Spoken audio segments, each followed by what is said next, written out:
Welcome back to the channel and my name is Fiza Khan. As you know very well, इस channel पर मैं आपको English पढ़ाती हूँ। सो गाइज, आज मैं आप लोगों के लिए लेकर आई हूँ क्लास 12 फ्लेमिंगो बुक का चैप्टर नंबर 2 लॉस्ट स्प्रिंग, जिसका आज हम लोग सेकंड पार्ट देखेंगे। इस स्टोरी का फर्स्ट पार्ट रैग पिकर्स में आपको करा चुकी हूँ। इनकेस आपने नहीं देखा है तो आप चैनल में जाके देख सकते हैं। ओके, सो नाउ आज हम लोग पढ़ेंगे लॉस्ट स्प्रिंग का पार्ट 2, जिसका नाम है द बैंगल्स मेकर। सो ये जो पूरी स्टोरी है वो बैंगल्स पर होने वाली है, इसलिए आज मैंने बैंगल्स कह दी। देखिए, सबसे पहले जो इसके ऑथर है, राइटर है, वो कौन है? एनीस जंग ही है। ओके, सो इस स्टोरी का जो मेन कैरेक्टर है वो होता है मुकेश। ओके, मुकेश जो है उसका एक ड्रीम होता है, वो चाहता है कि ये खुद कह रहा है Mukesh, I want to drive a car, मैं कार चलाना चाहता हूँ। And also he will be a motor mechanic भी बनना चाहता है। ओके, सबसे पहले स्टार्ट करते हैं अपना introduction. Second part describe the miserable life of bangle makers in town of Firozabad. Firozabad एक ऐसा शहर है, एक ऐसा टाउन है जो फेमस है चूड़ियों के लिए। वहां पे फिरोजाबाद के हर घर में चूड़ियां बनाने का काम होता है। ओके, और वो वहां के लोग जो है वो एक ऐसी लाइफ जी रहे होते हैं जो बहुत ही पुअर लाइफ होती है, मिजरेबल लाइफ है, बहुत ही दया आती है। ऑल्सो जो नैरेटर है वो खुद कह रहे हैं, poor bangle makers who have been living for generation in the dingy town of Firozabad. Dingy town of Firozabad it means जो फिरोजाबाद का एरिया है, वो जो इलाका है वो एक इतना गंदा एरिया है, बहुत ही डस्ट, धूल, मिट्टी, वो सब चीजें वहां पे देखने को मिल जाएंगी। यानी कि कूड़ों के ढेर वहां पे लगे होते हैं। ठीक है, बहुत ही गंदा एरिया वो वहां पर है जहां वो लोग रहते हैं, poor bangles maker. Those people have been exploited by all section of society। यानी कि जो सेक्शन ऑफ सोसाइटी, यानी सोसाइटी का जितना भी सेक्शन है, लाइक पुलिसमैन हुए, के साथ डॉक्टर्स लोग हुए, यानी कि एक्सेट्रा जो भी है, उन लोगों ने शोषण किया है किसके ऊपर? जो बैंगल्स मेकर है। ठीक है, बिकॉज ऑफ बैंगल मेकर्स जो है वो इतना हार्ड वर्क करते हैं, तो इसमें कहा गया है कि इन लोगों ने इनके ऊपर शोषण किया है, लोगों को नीचा दिखाया है कहीं ना कहीं। While the elders have learned to live with their lord। जबकि जो वहां के बूढ़े लोग हैं, जो काफी टाइम से वहां पर रह रहे हैं, वो कंफर्ट हो चुके हैं। ठीक है, उन्होंने मान लिया कि हम लोगों ने यही सरवाइव किया है, और वो वहां पर मतलब खुश भी है, मतलब खुश है या जैसे भी है, उन लोगों ने मान लिया है कि वो वहीं पर ही अब रह रहे हैं, ठीक ठाक उनका चल रहा है, ठीक ठाक वो अपनी लाइफ को सरवाइव कर रहे हैं। But some younger does have some dreams of their own. But जो नौजवान है, लाइक जैसे मुकेश है, ठीक है, वो नहीं चाहते कि वो भी उन्हीं की तरह चूड़ियां बनाने का ही काम करते रहे, वो खुद की अपनी लाइफ जीना चाहते हैं। They want to get out of their family tradition and live a better life. So वो लोग चाहते हैं कि वो एक बेटर लाइफ सर्वाइव करे, वो नहीं चाहते कि वो भी अपनी परंपरा को अपनाए, वो भी उसी ट्रेडिशनल पर चलते रहे, चूड़ियां बनाने का ही काम करते रहे। तो ये ऑल ओवरऑल जो स्टोरी है वो होने वाली है हमारी बैंगल मेकर्स पर। ओके, किस तरीके से फिरोजाबाद में चूड़ियां बनाई जाती हैं, इस तरीके से फिरोजाबाद की हर गली में जो है वो गरीबी की चीख सुनाई देती है। तो इस स्टोरी में हम यही देखने वाले हैं। So now we will start this summary of this story with simple notes and explanation. Okay, so let's start. Writer once meet a boy who named Mukesh. एक बार जो राइटर है यानी कि एनीस जंग, ठीक है, नैरेटर, एक लड़के से मिलती है जिसका नाम होता है मुकेश। मुकेश लिव इन फिरोजाबाद, और जो ये मुकेश नाम का लड़का है वो कहाँ रहता है? वो फिरोजाबाद में रहता है। And belongs to family of a bangle makers. And जहां पर वो बिलोंग करता है मुकेश, उसकी फैमिली क्या करती है? बैंगल मेकर्स है। ओके, चूड़ी बनाने का काम होता है। Mukesh says that he doesn't want to go to into the family profession. अब जो मुकेश है वो कहता है, किससे? राइटर से। मुकेश कहता है कि मुझे ये काम नहीं करना, मैं नहीं चाहता कि जो मेरे फैमिली का प्रोफेशन है चूड़ी बनाने का, मैं वो काम नहीं करना चाहता। ही डिसाइडेड, उसने सोच लिया है, उसने डिसाइड कर लिया है to become a motor mechanic, कि वो जो है वो मोटर मैकेनिक बनेगा। ओके, सो ये बात किसकी हो रही है? नैरेटर की एंड मुकेश की बात हो रही है। ओके, तो उसने सोच लिया है वो अपनी फैमिली का प्रोफेशन चूज नहीं करेगा, वो बैंगल मेकिंग का काम नहीं करेगा, वो क्या काम करेगा? वो क्या बनना चाहता है? मोटर मैकेनिक बनना चाहता है। Every other family in Firozabad in engaged in making bangles and all kinds. Firozabad के हर घर में, प्रत्येक घर में चूड़ी बनाने का काम होता है। एंड फिरोजाबाद में आपको ऑल काइंड्स ऑफ बैंगल मिल जाएंगे, यानी बैंगल के सभी प्रकार, चूड़ियों, जितनी प्रकार की भी चूड़ियां होती हैं फिरोजाबाद में आपको देखने को मिल जाएंगी। 20,000 children work in glass furnace of Firozabad. Firozabad में 20,000 से भी ज्यादा बच्चे ये काम करते हैं चूड़ी बनाने का। They have unhealthy condition, and इसके कारण क्या होता है? उनकी जो हेल्थ है वो, उसकी कंडीशन क्या है? बिल्कुल अस्वस्थ वो हो जाते हैं। Children work in illegal in the glass furnace, और जो ये ग्लास फर्नेस है यानी कि जो चूड़ी बनाने का जो काम होता है, चूड़ी बनाने की भट्टी में जो ये बच्चे काम करते हैं, ये बिल्कुल गैर कानूनी काम है। ओके, तो बच्चों से ऐसा काम नहीं करवाया जाता जो उनके लिए हार्म होता है, ठीक है, नुकसानदेह होता है, तो it's a illegal work.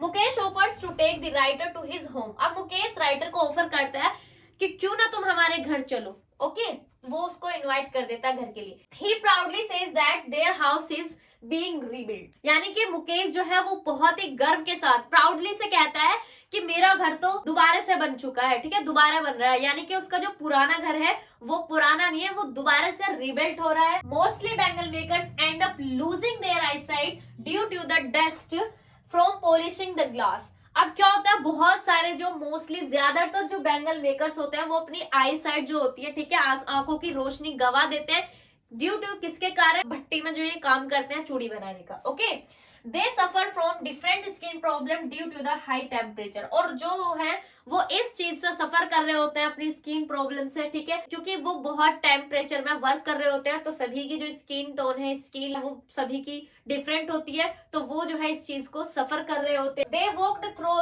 Smelly lands that are choked with garbage, और जहां से वो गुजर रहे होते हैं, वो नैरेटर हमें बताती है कि फिरोजाबाद का जो वो रास्ता है, वो गली है, वो इतनी गंदी है, वहां पर गार्बेज, ठीक है, विद गार्बेज, वो कूड़े से भरी हुई गली है जहां से वो लोग जा रहे हैं। When the writer goes there, she find that it is a half built shack, यानी कि जब वो नैरेटर में बताती है कि जब मैं मुकेश के घर में एंटर करती हूँ तो उसको कुछ भी नहीं दिखाई देता, केवल आधी झोपड़ी उसको दिखाई देती है जो कि आधी बनी हुई होती है। Okay, inside there are everywhere sign of poverty, और जैसे ही वो अंदर आती है, नैरेटर अंदर जाती है, तो वो देखती है कि मुकेश के घर में केवल उसको गरीबी ही गरीबी नजर आती। Food was being cooked on a stove by a young man, और वहां पर एक लेडी, एक औरत जो है वो चूल्हे पर खाना बना रही होती है, और वो औरत कौन होती है, she was Mukesh Elder brother wife, और वो मुकेश के जो बड़ा भाई होता है उसकी वाइफ होती है। When मुकेश फादर एंटर, जैसे ही मुकेश के फादर, मुकेश के पिताजी घर में एंटर होते हैं, दाखिल होते हैं, she gently brings the veil closer to her face, जैसे ही मुकेश के पिताजी घर में एंटर होते हैं, घर में दाखिल होते हैं, तो मुकेश के भाभी अपने फेस पर जो है घूंघट कवर कर लेती है। Okay, as it is the custom over there, और ऐसा लगता है कि ये जो घूंघट वगैरह करना ये वहां का रिवाज हो। Mukesh father has worked hard all his life, Mukesh के पिताजी ने अपने पूरे जीवन काल में इतना हार्ड वर्क किया है, even still he has been unable to renovate his house और send his son to school, यहाँ तक कि उन्होंने इतना हार्डवर्क करने के बाद भी कभी भी अपने घर को चेंज नहीं किया और ना ही अपने बच्चों को कभी स्कूल भेजा। But he manage to teach them to the art of bangle making, लेकिन उन्होंने अपने बच्चों को केवल एक ही कला सिखाई है, वो है bangle making. Mukesh grand mother believes in destiny, Mukesh की जो दादी होती है वो भाग्य या किस्मत पर विश्वास रखती है। She had seen her husband going blind, उन्होंने अपनी आंखों के सामने अपने हस्बैंड को, अपने मतलब अपने पति को, अपने शोहर को अंधा होते हुए देखा है। She says that they were born in caste of bangle makers, वो कहती है, उनका कहना है कि उन्होंने ऐसी ही जाति में जन्म लिया है जहां बैंगल बनाए यानी कि चूड़ी बनाई जाती है। And have seen nothing but bangles in their life, उन्होंने अपनी लाइफ में जीवन काल में कुछ नहीं देखा है, केवल क्या देखा है, चूड़ियां ही चूड़ियां देखी है।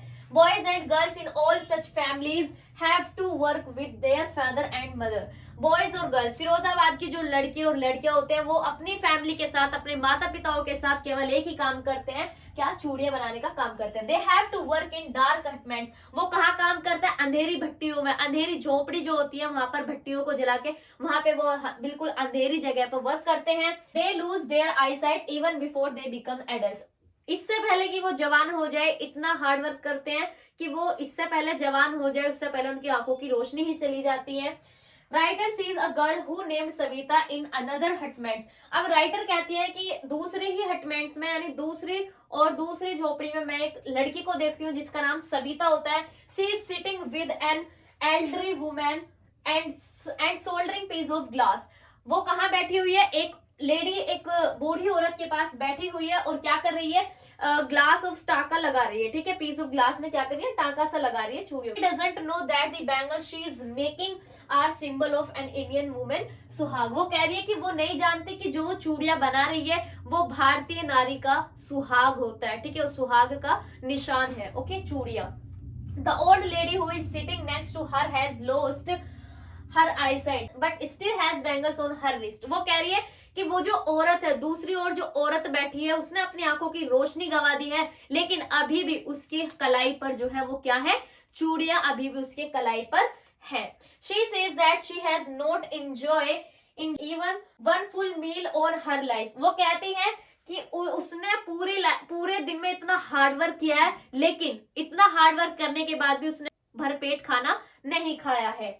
Writer says that the cry of poverty rings in every home in Firozabad. Writer कहती है कि जो गरीबी का रोना होता है वो फिरोजाबाद के हर घर में दिखाई देता है। फिरोजाबाद के हर घर में गरीबी का जो रोना होता है वो वहां पर दिखाई देता है। They have come to accept their poverty and exploitation as something natural। उन लोगों ने मान लिया है कि ये जो गरीबी है ये उनके साथ जो है नेचुरल वो चीजें मिली है। इनसे पहले जो जनरेशन थी वो भी ऐसी ही थी, जो ये लोग हैं ये भी ऐसे ही हैं, ठीक है, गरीब, और जो इनके आने वाली जनरेशन है वो भी गरीब ही रहने वाली है, ये इन लोगों ने मान लिया। These poor people are exploited by साहूकार, पुलिसमैन एंड पॉलिटिशियन। वही बात है, यानी कि इन लोगों ने इनके ऊपर जो है वो क्या कर लिया है, इनको शोषण कर लिया है, यानी कि इन गरीब लोगों को वो बिल्कुल नहीं देखते हैं, ठीक है, तो यानी कि इन लोगों के द्वारा इनके ऊपर शोषण हुआ है। Writer sees the spirit attitude of Mukesh. लेकिन राइटर जो है वो मुकेश का अलग ही एटीट्यूड देखते हैं। जहां पर इन लोगों ने मान लिया है कि हम हमेशा गरीबी रहने वाले हैं,